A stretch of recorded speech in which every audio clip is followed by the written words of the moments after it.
여기 사울과 은혜라는 제목으로 우리가 말씀을 좀 나누겠습니다.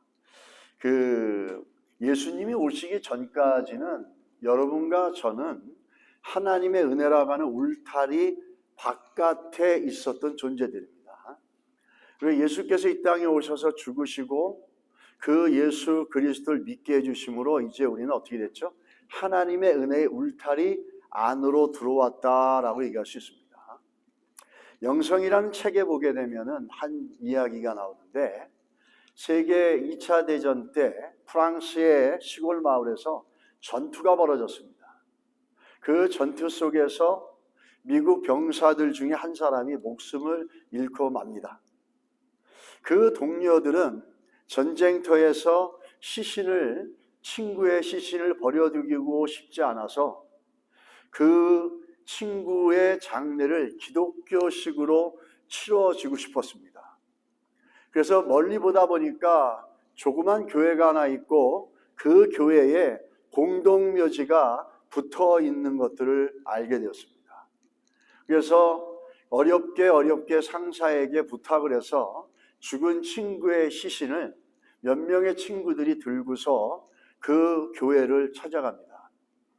그 공동묘지에 찾아가서 도착하니까 한 분이 나오시는데 허리는 굽고 나이가 많은 노 목사님이셨습니다. 그분이 어떻게 오셨냐라고 병사들에게 물으니까 이분들이 얘기합니다. 내 친구인데 이 친구가 그만 전쟁터에서 이렇게 죽고 말았습니다. 그런데 그냥 전쟁터에 이 시신을 내버려 두고 가고 싶지 않아서 우리가 기독교식으로 장례를 치러드리고 또 여기 공동묘지에 묻힐 수 있으면 좋겠습니다. 이렇게 얘기를 하자 그 노 목사님이 여러분의 심정은 알겠지만 같은 교회 교인이 아니기 때문에 이 묘지에 묻힐 수가 없습니다 라고 겸손하게 미안한 마음을 갖고 그 군인들에게 얘기를 합니다. 오랜 전쟁에 지치고 또 거절을 당하자 이 병사들은 더 할 말을 잃어버리고 그 친구의 시체를 들고 되돌아가려고 합니다. 그럴 때 그 노 목사님이 그렇다면 울타리 안에는 묻힐 수 없다면 저 울타리 밖에는 묻으실 수 있습니다. 저 울타리 밖으로, 하얀 울타리 밖으로 하시기 바랍니다. 이렇게 얘기를 합니다. 자, 그렇게 됨으로 인해서 어떻게 되냐면은 그 울타리 바로 바깥에다가 친구의 그 시신을 묻습니다. 그리고 그 다음날 요거 좀 놀려주시죠.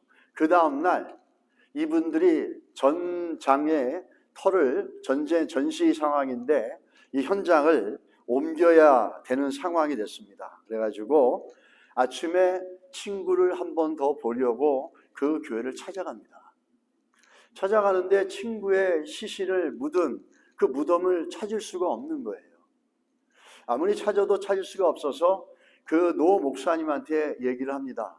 저희가 어저께 너무 지치고 밤이 어두워서 나의 친구의 시신을 어디에 묻었는지 찾을 수가 없습니다. 어디인지 목사님 아십니까? 이렇게 물어보니까 목사님이 이렇게 대답합니다. 어젯밤에 여러분들이 떠나시고 나서 깊이 고민을 하게 됐습니다. 잠을 설치면서 고민을 하다가 오늘 아침 일찍이 펜스를 넓혔습니다. 이렇게 얘기하는 겁니다. 무슨 말입니까? 펜스를 옮겼다는 거예요. 울타리 바깥에 무덤이 있었는데 울타리를 옮겨가지고 그 죽은 친구의 무덤이 교회 울타리 안으로 들어오게 했다라는 겁니다. 여러분, 하나님의 은혜는 그런 겁니다. 우리가 자격이 안 되지만 처음에는 그 신부가 우리 교회에 자격이 없기 때문에 묻힐 수 없습니다. 우리 교인이 아니기 때문에 묻힐 수 없습니다. 이렇게 얘기했다가 돌아가고 난 다음에 그 노 목사님이 고민하다가 펜스를 옮김으로 인해서 자격이 없는 그 죽은 미군 병사의 시신을 자격이 있는 자기 교인들과 동등하게 취급해 주는 겁니다. 이게 뭐죠? 이게 은혜입니다. 좀 쉽게 말하면 서울대학교 들어갈 자격이 안 되는데 서울대 학생으로 받아주는 겁니다. 이게 하나님의 은혜입니다. 그래서 그 이야기를 근거로 하려면 이 하나님의 은혜는 펜스를, 울타리를 넓혀주는 겁니다. 다시 말하면 자격이 안 되는 사람도 들어오게끔, 나는 안 되지만 울타리를 넓혀서 그 울타리 안으로 들어오게끔 만들어주는 거죠. 이게 하나님의 은혜입니다. 여러분과 저는 모두 그런 은혜를 얻어가지고 예수 그리스도 안으로 들어왔습니다. 할렐루야. 우리가 자격이 있어서 하나님의 자녀가 된 게 아닙니다.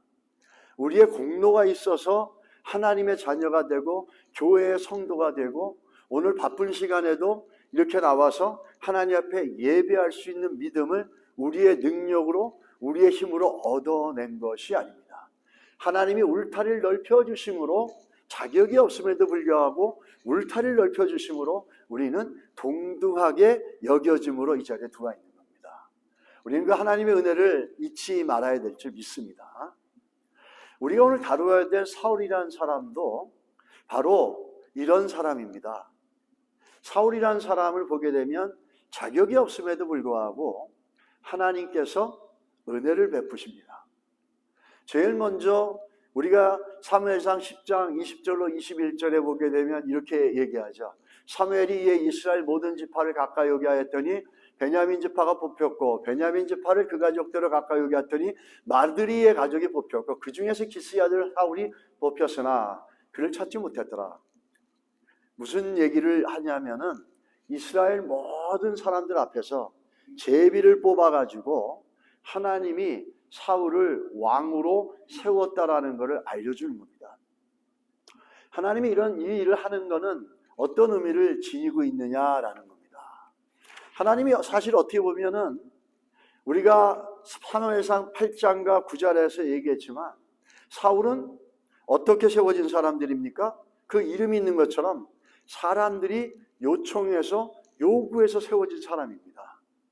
사울은 사람의 기준에 의해서 세워진 사람들이에요. 사울은 하나님의 기준에 맞는 사람은 아니었어요.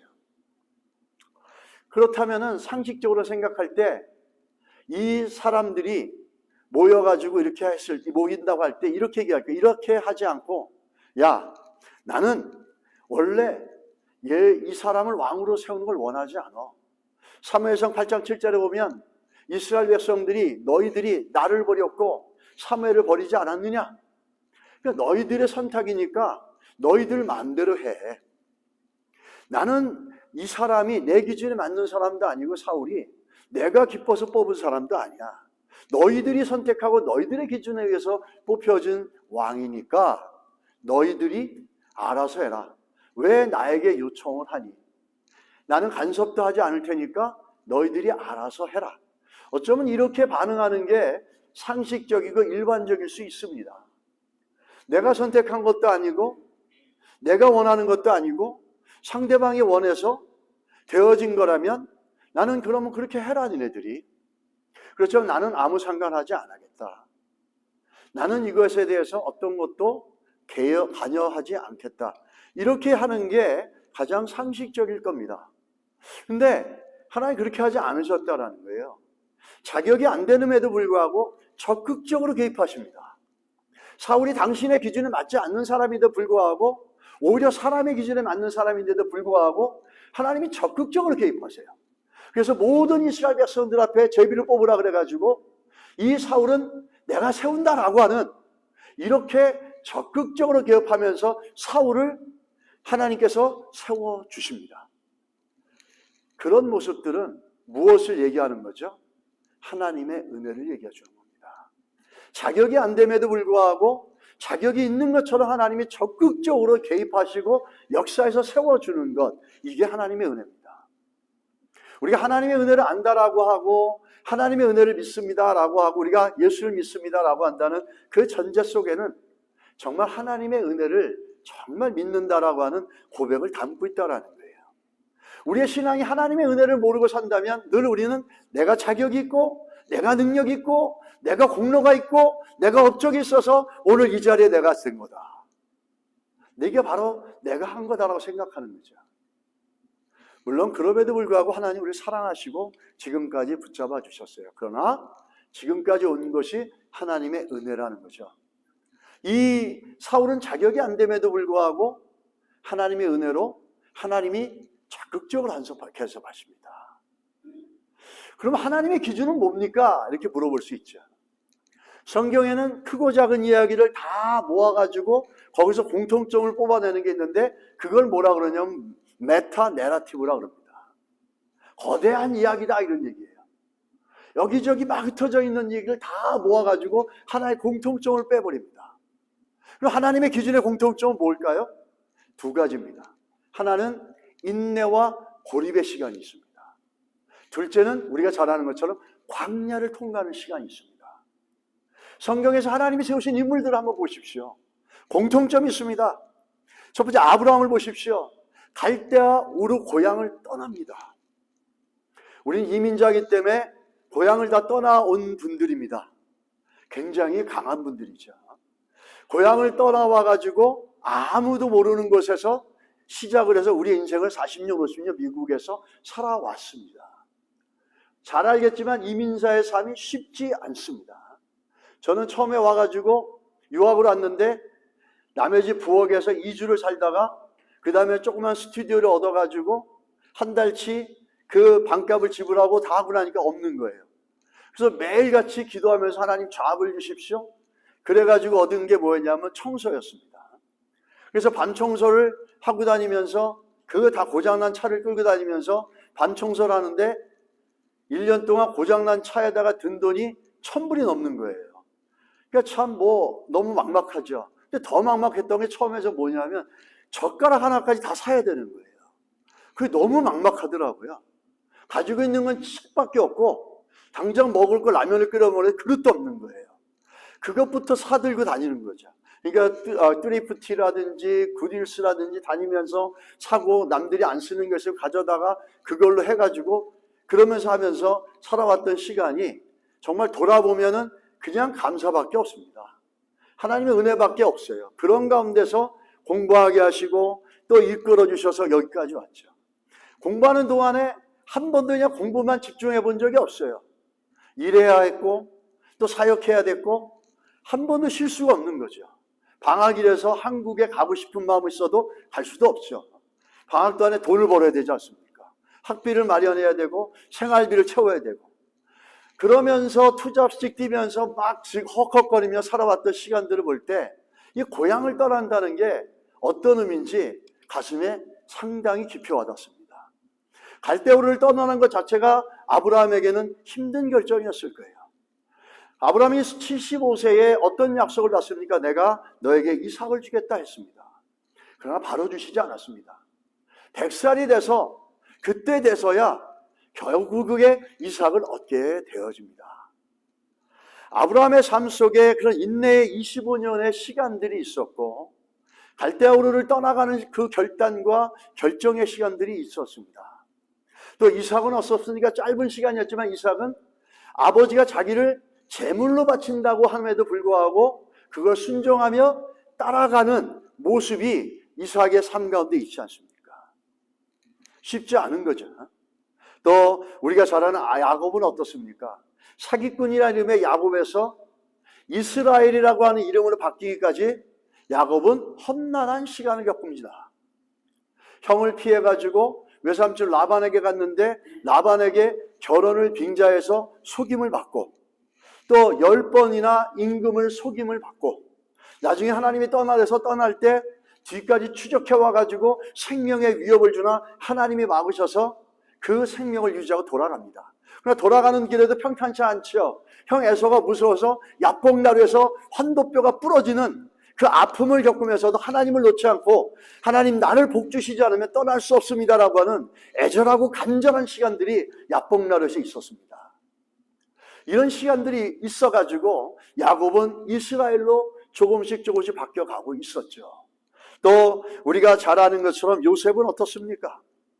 요셉은 아무 죄 없이 미움받아가지고 형들에게 팔려서 애굽으로 가서 한 15, 16년 동안을 비참하게 삽니다. 애굽으로 노예로 팔려가가지고 조금 살만했죠. 그 보디발의 집안의 집사장이 됐습니다. 엄청난 거죠, 노예가.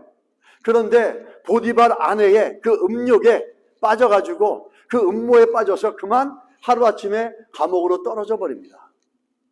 그리고 나서 하나님은 그 감옥을 통해 인고의 시간을 통해서 시편에 보면은 새 사슬이 이 요셉의 발을 뚫더라라고 이렇게 얘기합니다. 얼마나 고통스러웠는지 시편에 그렇게 기록되어 있는 걸 볼 수 있습니다. 그러나 결국에 하나님이 섭리 대신을 세우면서 하나님의 뜻을 열방 가운데 펼쳐내십니다. 이런 과정들이 있었죠. 모세는 어떻습니까? 왕중 궁궐에서 엄청나게 좋은 교육을 받았죠. 그래서 그 교육받고 자기가 능력 있는 걸 갖고 자기의 지식을 갖고 히브리 민족을 구원하겠다고 나섰지만 살인자로 몰려가지고 광야로 쫓겨갑니다. 광야로 쫓겨가가지고 양을 치면서 40년 동안 노바디가 되죠. 두 아들의 이름을 보십시오. 처음에는 뭐죠? 인생은 나그네 길이라 그러면서 비탄에 빠지지 않습니까? 그러나 마지막에 뭐죠? 하나님이 여기까지 날 도우셨다 라고 하면서 둘째 아들의 이름을 지을 때 하나님이 그때가 돼서 그를 다시 부르십니다. 그게 호렙산의 불꽃의 사건 아니겠습니까? 그러면서 그 40년 광야를 통한 다음에 그 이스라엘 백성을 구원하는 구원자의 자리에 서게 되어집니다. 또 우리가 잘 아는 다윗은 어떻습니까? 왕이 되어졌다 기름을 부을 밤에도 발교하고 사울과 사울의 군대로부터 쫓겨서 16년을 넘는 시간에 산과 들로 쫓기면서 정말 짐승같이 사는 걸 볼 수 있습니다. 그러나 그런 시간들을 통하고 난 다음에 사망의 골짜기를 지나면서 그 가운데서도 시편 23편과 같은 기가 막힌 그 고백을 드러내지 않습니까? 우리가 신약에 가면 사울은 어떻습니까? 사울은 다메섹에서 예수 그리스도를 만나고 나서 3년 동안 아라비아 강에 가서 고립과 격리의 시간을 갖습니다. 이 얘기는 뭘 얘기하고 있습니까? 하나님이 세우는 사마다 저마다 인내와 훈련과 연단과 광야의 시간을 거쳤다는 거예요. 그런데 성경에 유일하게 성경의 지도자 인물 중에서 이런 시간을 거치지 않고 지도자가 된 사람이 누구냐면 사울이라는 사람입니다. 사울은 그런 과정 없이 바로 사람들의 요청에 의해 가지고 왕으로 세워졌다라는 거예요. 하나님의 기준에는 맞지 않는 사람일 수 있다라는 겁니다. 근데 그럼에도 불구하고 하나님은 적극적으로 나서서 사울을 왕으로 세워주고 이스라엘 백성들에게 인정받게 해주십니다. 이 고난이라는 것, 광야라는 것, 하나님이 쓰시는 제일 중요한 것들이죠. 성경을 통해서 볼 때. 우리가 미국의 역사 속에 가장 위대한 대통령 하면은 아브라함 링컨 아닙니까? 아브라함 링컨을 아브라함 링컨 되게 만든 것들이 그 사람의 뛰어난 정치술이었습니까? 아니면 그 사람이 뛰어난 어떤 전문적인 지식이었습니까? 아니면 훌륭한 집안의 배경이었습니까? 그렇지 않다라는 거죠. 아브라함을 통해서 미국의 역사의 큰 획을 하나님은 링컨을 통해서 이루셨습니다. 근데 그 링컨의 삶을 보게 되면 우리가 생각하는 것처럼 좋은 학벌도 아니고 좋은 집안 출신도 아니고 뛰어난 사교술과 정치술이 있는 사람도 아니었어요. 그 인생은 고난의 눈물로 계속 적셔져 갑니다. 너무 가난해서 초등학교 1학년밖에 다니지 않았습니다. 그리고 성경을 갖고 공부한 사람이죠. 그리고 9살 때 어머니가 세상을 떠나면서 남의 집을 전전하면서 점원으로 뱃사공으로 일을 합니다. 19살 때는 가장 사랑하는 누님을 잃어버립니다. 22살 때는 돈 한 푼 모으지 못하고 직장에서 그만 해고당합니다. 23살에 23살 때는 친구와 빚을 얻어서 작은 가게를 하나 동업을 하는데 그만 26살 때 친구가 죽어버리고 자기 혼자 그 큰 빚을 다 떠안고 30살이 되어져서 그 빚을 다 갚습니다. 4년 동안 좋아서 따라다니던 사귀던 교제하던 여자는 26살에 8살 링컨을 버리고 다른 남자에게로 시집을 가버립니다. 30살이 되어져서 겨우 한 처녀와 만나 약혼을 했지만 그 약혼자가 죽어버립니다. 33살에 키가 자기 허리밖에 안 오는 그런 어린 키가 작은 여자와 했는데 그 여인은 너무 열등감이 너무너무 심해서 입만 열면 욕, 입만 열면 비판만 하는 사람이었어요. 그래서 매일같이 싸우면서 지옥 같은 가정생활을 하는 겁니다. 그러면서 3번이나 하원위원회 출발하지만 3번 다 낙선합니다. 45살에 상원위원회 출발하는데 또 낙선합니다. 41살 때는 4살 난 아들이 죽습니다. 그리고 43살 때는 1살 난 아들이 죽습니다. 그리고 부통령으로 출마하지만 낙선되집니다. 또 51살에 또 상원위원회 출마하지만 또 낙선합니다. 근데 그 가운데도 절망하지 않고 53살에 대통령으로 출마해서 대통령이 되어집니다. 그리고 그런 아브라함 링컨을 통해서 이 미국의 역사가 혼돈스러울 때 큰 획을 이뤄내는 일들을 보았다는 겁니다. 이렇게 아브라함 링컨이 위대해질 수 있었던 건 좋은 가정 출신이었습니까? 좋은 학교 출신이었습니까? 뛰어난 사교술과 정치술 때문이었습니까? 그 인생을 통해서 볼 수 있는 것처럼 그는 인고의 광야 같은 시간들을 통해서 그 아브라함 링컨이라고 하는 우리가 아는 인물로 형성되어지고 만들어질 수 있었다는 겁니다. 하나님의 기준은 그렇다는 거죠. 하나님이 세우시고 하나님이 사랑해서 세울 이들에게는 하나님은 광야와 같은 인고의 시간을 통해서 훈련하시며 그걸 통해서 낮추시고 그러므로 하나님을 경험하게 하는 시간들을 주신다는 겁니다. 이것이 하나님의 기준이고 하나님이 세우시는 사람들은 그런 과정들을 일괄적으로 거의 통과해 나가는 걸 볼 수 있습니다. 사울은 그렇지 않았다는 거죠. 그럼에도 불구하고 하나님은 적극적으로 개입하십니다. 또 어떻게 개입하시냐면 사무엘상 10장 9절로 10절에 보시면 그가 사무엘에게서 떠나려고 몸을 들이킬 때 하나님이 새 마음을 주시고 또 어떻게 합니까? 하나님의 신이 사울에게 크게 임하더라 이렇게 얘기합니다. 이 성경 구절은 뭘 말씀하냐면 자격이 안 되는 사울에게 하나님이 적극적으로 개입하셔서 하나님의 성령을 부어주셔서 새 마음을 주시고 하나님의 성령으로 능력을 주셔서 하나님이 원하는 사람으로 만들어 가시는 하나님의 은혜에 적극적인 개입을 보여주시는 겁니다. 하나님 보시기에 그 기준에 맞지 않지만 하나님의 성령을 부어주셔서 정말 하나님이 원하는 사람으로 만들어 가려고 하는 하나님의 적극적인 모습들을 보여준다는 거죠. 이게 뭐죠? 이게 은혜라는 겁니다. 또 사무엘상 10장 25절에 하나님은 이 사울에게 그냥 혼자 일하지 않게끔 하기 위해서 마음이 하나님께 감동된 유력한 자들은 그와 함께 갔어도 이렇게 얘기합니다. 동역자를 주십니다. 어떤 일이든지 혼자 할 수는 없습니다. 하나님이 조력자를 주고 정말 나와 함께 호흡을 같이 할 수 있는 동역자들을 만나는 것처럼 인생의 복은 없습니다. 하나님의 복은 항상 만남을 통해서 이루어진다는 거예요. 우리의 만남이 복이 되시기를 간절히 주의 이름으로 소원합니다. 서로서로의 만남이 복이 되어지고 서로서로를 통해서 복이 흘러가는 그런 만남이 되시기를 간절히 축원합니다. 그래서 혼자 할 수 없기 때문에 하나님은 주변에 성령의 감동에 대한 사람들을 동료로서 부어주시는 거죠. 모아주시는 겁니다. 사울을 향한 사울의 약점과 부족함을 세심하게 배려주시는 하나님의 은혜입니다. 하나님의 기준에 맞지 않지만 하나님이 그 은혜를 이 사울에게 부어주시는 걸 볼 수 있습니다. 이 하나님의 자격, 하나님은 자격이 되어서 우리를 사랑하시는 건 아니죠. 하나님의 은혜는 분명합니다. 우리가 자격이 있어서 하나님의 사랑을 받는 게 아니고 구원받은 것이 아닙니다.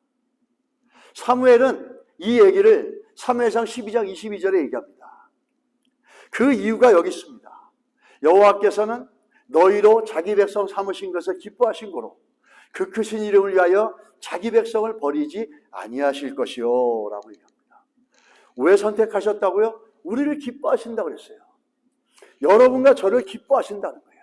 잠잠히 우리를 보시면서 여호와께서 우리를 기뻐하신다는 거죠.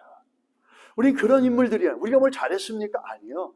우리가 뭘 했고 뭘 알고 무슨 능력이 있고 무슨 업적이 있고 상관없이 그저 하나님이 기쁘신 마음으로 우리를 기뻐해서 우리를 선택해서 하나님의 자녀 삼으셨는데 사람들은 아무리 좋았다가도 시간이 되면 싫어서 버립니다. 한국에 유기견들 많이 버린다 그러는데 유기견만 버리는 게 아니죠. 자기가 난 자녀들도 버립니다. 사람과 사람이 만나서 살다가도 처음에 막 좋다도 조금 시간이 가서 사람들이 금방 실증내요. 그럼 버리고 포기하고 끊어버립니다. 그런데 우리가 잘못하고 우리가 좀 못났어도 여전히 부족하고 자격이 없어도 하나님은 기뻐서 버리지 않는다는 겁니다. 우리를 향한 기쁨, 우리를 향한 사랑, 우리를 선택한 그 선택은 절대로 흔들리지 않는 거죠. 우리가 잘하면 우리를 사랑해 주시고 우리가 못하면 우리 갖다가 사랑하지 않으시고, 그럼 우리의 구원은 완전한 구원이 아니죠. 왜? 사람의 행위에 근거하기 때문에. 사람의 행위는 완전하지 않습니다. 그런데 우리 하나님께서는 내가 기뻐하셔서 너희를 선택했다. 그럼 너희를 버리지 않는다. 이게 하나님 우리를 갖다 자격이 없고 가치가 없고 아무 업적도 없고 아무 능력이 없음에도 불구하고 우리를 선택하셔서 하나님의 자녀로 삼으셨고, 사울도 마찬가지라는 거죠.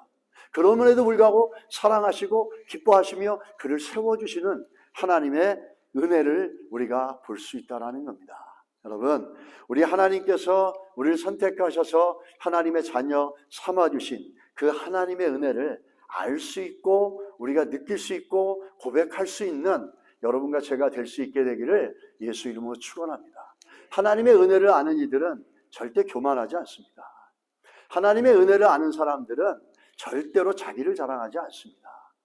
그런데 하나님은 이렇게 우리를 잃어버리지 않는데 사람은 하나님의 은혜를 쉽게 잊어버립니다. 성경에 대표적으로 누가 있냐면 히스기야라는 왕이 있습니다. 이 히스기야라 왕은 어떤 사람이냐면 남유다와 북이스라엘이 있었는데 남유다의 13번째 왕이었습니다. 아버지는 아하스라는 사람이었는데 아하스의 뒤를 이어서 왕이 되었는데 그때 나이가 25이에요. 그리고 29년 동안 유대를 지배하고 통치합니다. 이 히스기야의 삶을 보게 되면 조금 애매한 게 있습니다. 하나님의 은혜를 많이 경험했고 하나님의 놀라운 능력을 많이 체험했는데도 불구하고 그 후반에 가서 하나님의 신랄한 책명을 듣습니다. 그래서 히스기야가 나쁜 사람은 아니었지만 히스기야를 평가할 때 이 두 가지의 다른 곡선들이 함께 어울려져 있어서 참 그 애매한 사람이다라고 할 수도 있습니다. 이 히스기야를 보게 되면은 어떤 일이 있냐면은 그 열왕기하 20장을 중심으로 보면 20장 1절에 이렇게 나옵니다. 그때에 히스기야가 병들어 죽게 되매 이렇게 얘기합니다. 그때에, 이게 참 중요한 얘기입니다. 그때가 언제를 말하고 있을까? 성경이 말하는 그때가 언제일까? 성경이 히스기야가 죽어가는 그때가 언제를 얘기하기에 그때에 라고 이렇게 강조하면서 얘기하고 있을까라는 겁니다. 이 그때라는 거는 그 히스기야의 삶 가운데 몇 가지 중요한 사건이 있었어요. 아마 히스기야가 살면서 충격적인 그 경험을 하고 보게 된 사건이 뭐냐면 북쪽에 이스라엘이 있었는데 북이스라엘이 있었는데 북이스라엘이 아수르에게 멸망을 당하는 사건을 봅니다. 그래서 그런지 히스기야는 뭘 하냐면 종교개혁을 단행합니다. 그래가지고 성전을 수리하고 우상의 단을 제거하고 성전의 제사를 회복하고 백성들에게 감사의 제물을 드리는 것, 첫 열매를 드리는 것, 11조를 하나님께 드리는 걸 철저하게 교육을 하고 가장 중요한 예수 그리스도의 십자가를 상징하는 유월절 절기를 지키도록 가르칩니다. 그러면서 영적으로 쇄신을 하고 영적으로 개혁을 해버립니다. 그 결과 역대하 30장 26절 27절에 보면 어떻게 말하냐면 온 예루살렘이 큰 기쁨으로 가득 차고 백성들이 복을 누렸더라 이렇게 얘기합니다. 그리고 히스기야는 그것뿐만 아니라 열왕기하 18장 13절 16절에 보면 히스기야 왕이 통치하는 14년째 무슨 일이 있었냐면 그 옆에 아수르라는 나라가 좀 떨어져 있긴 하지만 아수르라는 나라에 산헤립이라는 왕이 군사를 끌고 옵니다. 18만 5천 명을 끌고 옵니다. 끌고 와가지고 구협을 하니까 처음에 어떻게 하냐면 이 히스기야가 사람을 보내서 어떻게 해야지 당신들이 우리를 침략하지 않고 그냥 떠나가시겠습니까? 이렇게 물어보면서 회의를 합니다. 그러자 아수르 왕이 너희 집에 너희에 있는 금을 달라.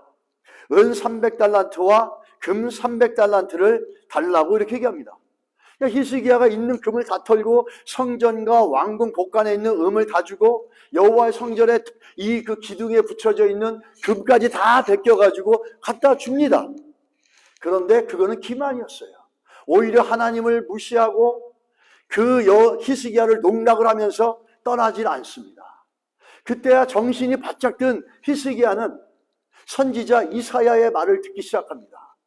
이사야를 통해서 이 선지자 이사야가 말을 듣고 철저히 회개하고 그 주의 종 이사야에게 기도를 부탁하고 우리가 잘 아는 것처럼 성전에 올라가서 하나님 앞에 기도합니다. 그가 온 문서를 놓고 하나님 앞에 기도하기 시작하는 거예요. 성전에 엎드려서 통곡하며 기도했는데 놀라운 건 뭔지 아십니까? 바로 그 다음날 어떤 역사가 일어났냐는 거죠. 열왕기하 19장 35절에 이렇게 얘기합니다. 이 밤에 여호와의 사자가 나와서 아수르 진영의 군사 18만 5천 명을 친지라. 아침에 일어나 보니 다 송장이 되었다. 이렇게 기록됩니다. 그 아수르 왕이 공격했을 때 무서워서 수치스럽게도 성전에 있는 금을 다 벗겨가지고 또 자기 있는 곳간의 금강을 다 벗겨가지고 굴복을 하고 굴족을 했는데도 그들은 가지 않았어요. 이게 마귀들의 장난이죠. 마귀들은 절대로 그렇게 회의에서 떠나지 않습니다. 오직 예수 이름으로 꾸준히 떠납니다. 그러자 이사야 선지자가 그렇게 해서는 안 된다. 오히려 자기를 농락하고 하나님을 멸시하는 모습을 보면서 이사야 선지자가 다시 얘기합니다. 그래서 선지자 얘기를 듣고 기도를 부탁하고 철저히 회개하고 통곡하고 눈물로 기도하자 하나님 하룻밤 만에 18만 5천 명입니다. 다 송장이 됐다 이렇게 얘기합니다. 리얼하게 표현하고 있죠. 그 당시에 18만 5천이면 엄청난 숫자입니다. 여러분. 오늘같이 인구가 많지도 않았어요. 엄청난 숫자인데 하루아침에 다 송장이 됐대요. 어떤 성경학자는 이 사람들이 18만 5천이 다 하루아침에 송장이 된 걸 뭐라고 얘기하냐면 급성 전염병이 돌았다 이렇게 얘기합니다. 요즘 전염병 얘기가 많이 나오니까 좀 느낌이 오는 것 같습니다. 급성 전염병이 돌아서 어떤지 몰라도 하나님의 역사였다라는 겁니다. 그 히스기야가 마음을 받고 겸손하게 하나님 앞에 간절히 부르짖은 기도의 결과였다라는 거예요. 여러분 힘들고 어려울 때 사람의 방법 찾지 마시고 주 앞에 나와서 예수 이름 붙잡고 기도하시기 바랍니다. 그것만이 살 길이고 그것만이 능력입니다. 거기에 생명이 있고 거기에 승리가 있습니다. 여러분이 가진 돈, 여러분이 가진 능력, 그걸로 우리의 인생이 바뀔 수 있다면 얼마나 좋겠습니까? 영원한 건 없습니다. 영원히 우리를 지킬 수 있는 건 예수 그리스도 이름밖에 없습니다. 이사야, 히스기야가 우리에게 그걸 보여주는 거죠. 그런데 바로 그때란 건 뭐죠? 이러한 일을 이루고 있을 때예요. 종교개혁을 이뤄냈죠. 사내리 왕, 그가 쳐들어왔는데 기도의 능력을 경험하면서 하나님의 놀라운 역사를 체험했죠. 그런데 이런 일을 했으면 그때에 하나님이 복을 주셔야 되는데 그때에 반대로 뭐가 왔습니까? 죽어서 병이 들어서 죽어가고 있다는 거예요. 왜 그랬을까라는 생각을 하게 됩니다. 하나님은 복을 주셔도 문제가 될 텐데 이렇게 종교개혁을 하고 성전을 가리키고 성도들을 똑바로 가리키고 올바로 가리켜서 잃어버린 예배를 회복하고 헌금 생활을 회복하고 하나님 앞에 드리는 삶을 살고 그렇게 하는데 그때에 그리고 또 뭐가 있습니까? 간절히 눈물로 기도해서 믿음의 능력, 기도의 능력을 경험하고 체험하지 않았습니까? 그럼 하나님이 수고했다, 잘했다, 복을 주셔야 되는데 오히려 죽을 병에 걸려버렸어요. 참 아이러니합니다. 그래 하나님의 선지자 그 이사야는 이런 히스기야에게 위로의 메시지 주는 게 아니라 무슨 메시지 갖다 줍니까? 병이 들어서 죽어가는 이 히스기야에게 뭐라고 해요? 넌 끝났어 이렇게 얘기하죠. 하나님이 메시지 주셨는데 넌 죽는데 너희 집을 정리한대 이렇게 와서 메시지 주는 거예요. 참 이 말씀을 보게 되면 조심스럽지만 하나님 왜 이렇게 하셨을까 하는 생각이 들어요. 그렇게 영적으로 개혁하고 교회를 세우고 막 교회도 부흥시키고 잘하고 또 믿음의 승리와 능력으로 놀라운 역사도 체험해서 나라도 구원했는데 잘했다 칭찬을 못해줄 망정 죽을 복에 걸린 거예요. 아이러니하지 않습니까? 왜 그랬을까? 이걸 볼 때마다 고민이 돼요. 히스기야를 볼 때마다 그런 부분에서 저에게 질문이 많습니다. 이런 생각이 드는데 조금 조심스럽지만 추론할 수 있는 게 있어요. 아마 히스기야가 그런 놀라운 업적을 이루고내니까 그 마음의 겸손함을 잊어버릴 수도 있었겠다라고 하는 우리가 프리즘을 할 수 있다는 거예요. 왜 그러냐? 병이 들어서 죽어간다 그럴 때 히스기야의 기도의 내용이 나옵니다. 기도의 내용이 두 가지로 나눠지는데 첫 번째가 뭐냐면은 우리가 잘 아는 것처럼 벽을 향해서 기도하죠. 제가 옛날에 대학부 맡았는데 대학부에서 말도 안 듣고 애들이 그래서 임원들 다 모아놓고 요만한 성전이 있었는데 불 다 꺼놓고 문 잠궈버리고 다 이렇게 앉혔어요. 벽에다가. 자, 방석 하나씩 갖다 놓고 자, 지금부터 1시간 맞다 못 나간다. 그리고 벽 보고 기도해라. 그랬더니 막 뭐라 그럴 줄 알았더니 처음 조용히 한 10분은 조용히 했더니 조금 있다가 막 자기들끼리 기도하다가 내가 뭐라 그러지 않는데 막 울고 회개하더라고요. 그래가지고 좀 그 여러 가지 어수선한 분위기에서 이 대학부가 잘 정돈이 됐던 적이 있었는데 이 벽을 향해 기도한다는 거 너무 중요하죠. 근데 기도의 내용이 뭐냐라는 거죠. 두 개로 나눠집니다. 빨간 줄 친 걸 보십시오. 주께서 보시기에 선하게 행한 걸 기억하옵소서. 이 히스기야가 어떤 사람인지 어떤 것들을 왜 병을 주셨는지 알 수 있는 건 뭐냐면 첫 번째 기도의 내용이에요. 하나님, 내가 진실과 전심으로 주 앞에서 행하며 주께서 보시기에 선하게 한 것을 기억해 주십시오. 나 잘해오지 않았습니까, 하나님? 나 얼마나 잘해왔어요. 내 업적을 보십시오. 내 공로를 보십시오. 내가 영적으로 개혁도 하고 성전을 이렇게 잘 세우고 믿음의 기도를 통해서 사내립도 물리쳤습니다. 내가 이렇게 했던 걸 기억해 주십시오. 그러면서 뭐라고 그러죠? 또 한 가지는 심히 통곡하더라 이렇게 합니다. 기도가 두 개입니다. 내가 이렇게 했던 걸 기억해 주십시오. What I did in the past, Lord. 그러면서 심히 통곡하더라. 두 가지는 나눠져요. 그런데 우리는 이 하나님이 기도에 응답을 하죠. 결과적으로. 근데 기도에 응답하시는데 하나님이 뭘 보고 기도를 응답하시냐라는 게 그게 중요한 겁니다. 이 자기 병이 치유받아야 될 정당성. 내가 이런 것을 하지 않았습니까? 이런 놀라운 일을 하나님 하지 않았습니까? 이런 나를 기억해 주시고 고쳐줘야 되지 않겠습니까? 뭐에 포커스를 맞춥니까? 나는 치료받을 자격이 있는 사람이에요. 내가 이런 일 하지 않았습니까? 내가 교회를 몇 개를 개척하고 내가 교회를 얼마나 부흥시키고 내가 어떤 사람인지 하나님 아시지 않습니까? 우리는 이렇게 기도하는 걸 당연한 것처럼 생각하죠. 자기 자격이 있다라는 거예요. 치료받을 수 있는 자격이라는 거죠. 지금의 나에게 이렇게 병들게 한 거는 합당하지 않습니다. It's not fair. 이런 의미도 있겠죠. 그랬는데 하나님이 결과적으로 응답을 해주세요. 그게 5절입니다. 5절 한번 보십시다. 너는 돌아가서 내 백성의 주권자 히스기야에게 이르기를 왕의 조상 다윗의 하나님 여호와의 말씀이 내가 내 기도를 들었고 뭘 보았다 그럽니까? 내 눈물을 보았노라. 이 보았나는데 정확히 말하면 영어의 observe입니다. observe. 내가 observe. 내가 관찰하고 주시해서 봤다라는 거예요. 내가 너를 낫게 하리니 내가 3일 만에 여호와의 전에 올라가겠다 이렇게 얘기합니다. 하나님께서 히스기야의 기도를 들어주신 데 근거가 뭡니까? 지난날에 그가 이룬 업적과 행위와 그러므로 인해서 자격이 있다라고 자격된 데미를 보시고 응답하셨습니까? 아니죠. 뭘 보고 응답하셨어요? 눈물이요. 눈물 속에 뭐가 있죠? 이게 옥합을 깨듯이 심령이 깨지는 겁니다. 하나님 앞에. broken heart이 되는 거죠. 내 힘으로 안 됩니다. 내 능력으로 안 됩니다. 하나님. 그러면서 철포덕 주저앉아서 그렇게 하나님의 은혜를 겸허하게 구하는 거 아닙니까? 내가 기도를 들었다 그렇지만 본 건 뭐죠? 내 눈물을 보았다. 네 업적과 공로 때문이 아니라 네가 지금 나를 향해서 전심으로 토해내면서 마음을 깨면서 나를 향해서 그렇게 간절히 기도하는 그 마음을 내가 보았다라는 거죠. 그것 때문에 응답하는 거지 네가 자격이 있어서 네가 공로가 있어서 업적이 있어서가 아니고 네가 집안이 좋아서 배운 게 많아서 그래서 내가 쓰는 게 아니라는 거예요. 네 눈물을 보았다라는 거예요.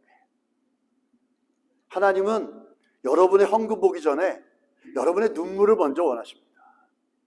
여러분, 우리가 찬양하며 기도하며 말씀 묵상하면서 하나님 앞에 눈물을 흘려본 적이 언제쯤 되셨습니까? 만약에 눈물을 잃어버렸다면 우리의 마음을 좀 점검하고 하나님 앞에 우리의 심령을 새롭게 할 수 있는 시간이 되시기 바랍니다. 하나님의 은혜를 다시 묵상하면서 자격 없는 나를 향한 하나님의 그 변함없는 사랑을 한번 묵상해 보시고 하나님이 어떤 분이신지를 다시 한번 기억하며 우리의 마음이 부드러워지시기를 예수 이름으로 축원합니다. 그러면서 히스기야는 그렇게 됐죠. 만약에 하나님이 여기서 그래, 맞아, 내가 본다. I'm just looking at what you done in the past. 과거에 네가 한 거 내가 지금 보고 있다. 그래, 너 맞아. 너 자격 있지. You deserve it. 너 맞는 사람, 너 많이 했지. 내가 응답해 줄게. 그렇다면 바리새인과 세리의 기도는 어떻게 되는 겁니까? 바리새인 뭐라 그랬어요? 하나님 바로 나는 11조하고 나는 금식을 하고 나는 저기 있는 세리하고 난 다른 사람이에요. 근데 세리는 하나님을 물어볼 자격조차 없다 그러면서 나를 긍휼히 여기시면서 눈물을 흘리며 기도하지 않습니까? 근데 주님은 어느 기도를 손을 들어주셨습니까? 어느 기도가 옳다고 그러셨습니까? 만약에 우리의 공로와 우리의 자격됨들을 얘기한다면 바리새인의 기도를 들어줬어야겠죠. 그런데 우리 주님은 누구의 기도를 얘기해 주셨습니까? 세리, 죄인이라고 고백하는 그 세리.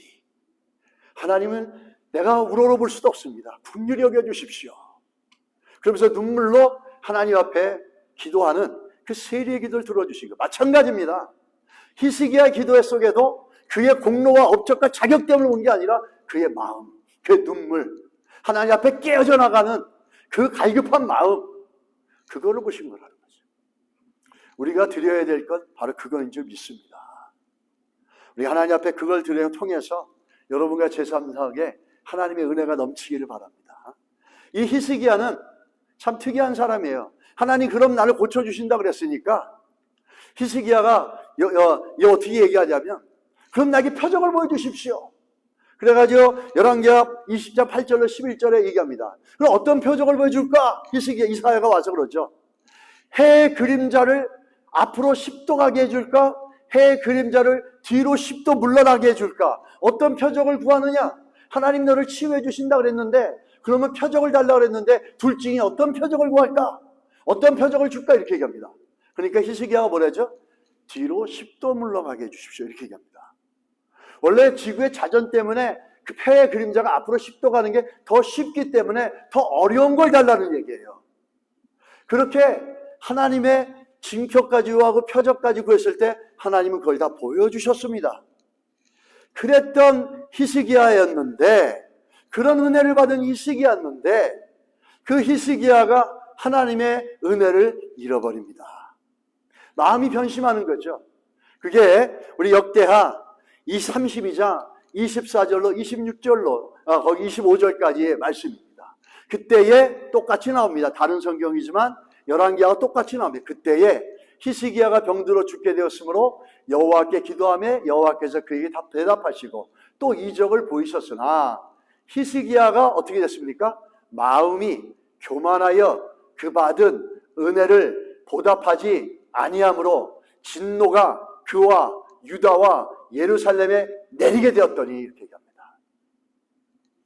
하나님 우리를 향한 마음이 바뀌지 않지만 인간은 조삼모사로 바뀝니다. 환경에 따라 바뀌고 사람에 따라 바뀌고 자기 이익에 따라 바뀌는 게 우리 인간입니다. 근데 하나님께서는 그렇게 고쳐주셨는데도 불구하고 그 마음이 교만해졌다. 어떤 사건을 갖고 얘기하냐면 히스기야가 낫다 그러니까 어떤 일이 있었냐면 저 바벨론에서 사신들이 옵니다. 편지와 예물을 갖고 히스기야에게 보내집니다. 이 바벨론의 손님들이 왜 왔을까요? 히스기야에게 온 이유가 뭘까요? 히스기야가 병들었다 하고 나았다함을 듣고 도대체 이 히스기야가 어떻게 나았는지 그걸 듣고 싶어 왔는데 히스기야는 그 사람들에게 뭘 얘기합니까? 내가 보물이 얼마나 많고 내가 재물이 얼마나 많고 내가 얼마만큼 얼마나 능력 있는 사람인지 그래서 이런 재물을 얼마만큼 모았는지 그거를 보여주고 있다는 거예요. 그 말은 뭐죠? 자기를 자랑하고 있다는 거예요. 하나님을 드러내고 하나님의 영광을 나타내며 하나님을 소개하고 하나님을 자랑해야 되는데 히스기야는 그 온 사람들에게 하나님을 드러내는 것보다 자기 업적, 자기 공로를 자랑합니다. 아까 기도의 첫 번째 부분과 일맥상통하지 않습니까? 왜 병을 얻었는지 우리는 추론할 수 있지 않습니까? 히스기야는 자기를 드러내고 자랑하는 게 조심스럽지만 굉장히 그거를 좋아했던 사람이 아니었나 이렇게 생각이 들 수 있는 거예요. 결국에 기도 속에도 그렇게 아파 죽어가면서도 내가 한 걸 기억해 주십시오.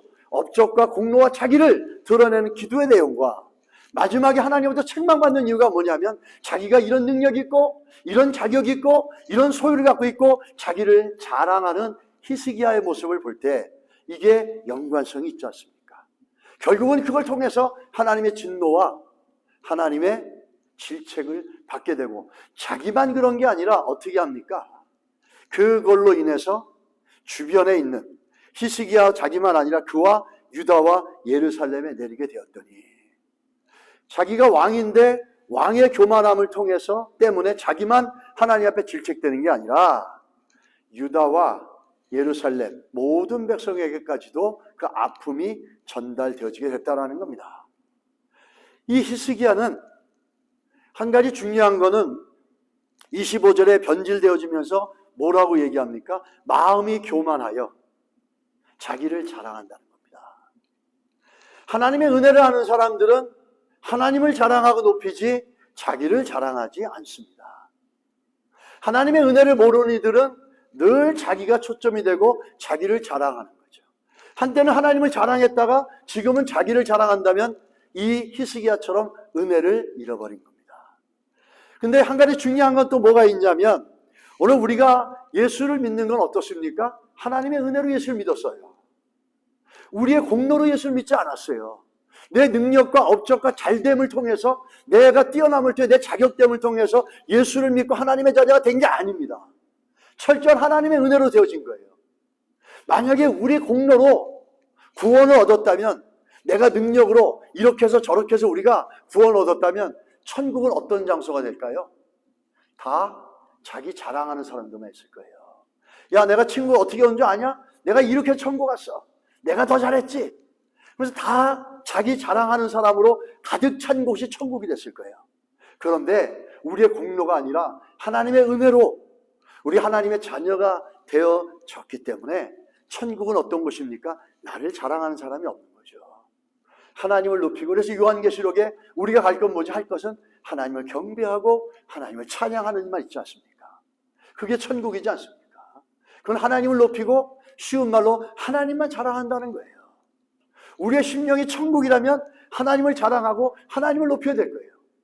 우리가 예수 믿은 거는 우리의 공로가 아니라 하나님의 은혜로 믿어졌지만 하나님의 은혜로 예수 믿었다라는 걸 믿는다면은 어떻게 해야 되겠죠?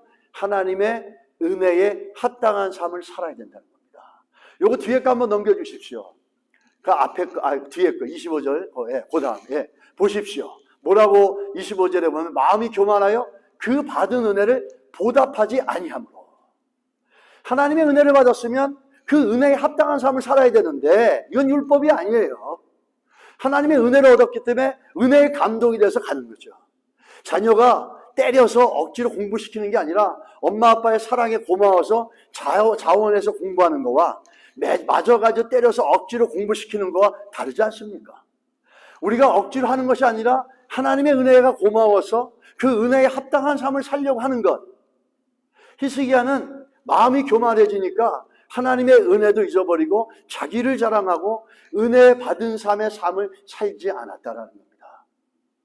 여러분, 하나님의 은혜를 아는 사람들은 자기를 자랑하지 않고 또 어떻게 합니까? 하나님의 은혜에 맞는 삶을 삽니다. 이게 하나님 앞에 유익할 것인가? 이게 하나님의 영광이 될 것인가? 이게 그리스도 이름의 영광이 될 것인가? 하나님 나라의 유익이 될 것인가? 교회의 유익이 될 것인가? 이렇게 은혜에 합당한 삶을 산다는 거죠. 그게 하나님의 은혜를 아는 자들의 삶이라는 거죠. 여러분, 우리는 히스기야 같이 하나님의 은혜를 잊어서 하나님의 책망이 아니라 늘 기억하며 하나님을 높이고 그 은혜에 합당한 삶을 살려고 우리의 삶을 드리는 인생이 되기를 예수 이름으로 축원합니다. 우리 마지막으로 선물을 줄 때 두 가지의 사람이 있답니다. 이 두 가지의 사람은 어떤 사람이냐면 선물을 잘 주면은 어떤 사람은 딱 받으면 선물만 본답니다. 근데 어떤 사람은 선물을 딱 주면은 선물을 준 사람을 응시한다는 거예요. 아니 나한테 내가 무슨 자격이 있다고 이렇게 귀한 선물을, 또 내가 무슨 자격이 있길래 나를 이렇게 생각하셔서 정성껏 이런 걸 준비해 주셨습니까? 라고 하면서 선물 준 사람을 주시하고 바라봅니다. 감사함으로. 우리가 하나님의 은혜를 얻었다 그러면 내가 은혜 받은 걸 누리고 사는 것만 생각하면 안 되고, 이 하나님의 은혜를 받았다면 은혜를 주신 하나님을 향해서 우리의 믿음의 시선이 더 고정되어지고 든든하게 집중되어야 될 줄 믿습니다. 그게 은혜 받은 자의 삶이 될 줄 믿습니다. 하나님의 은혜를 기억하시고 은혜 받은 자의 삶을 살아가시는 여러분과 제가 되기를 예수 이름으로 축원합니다.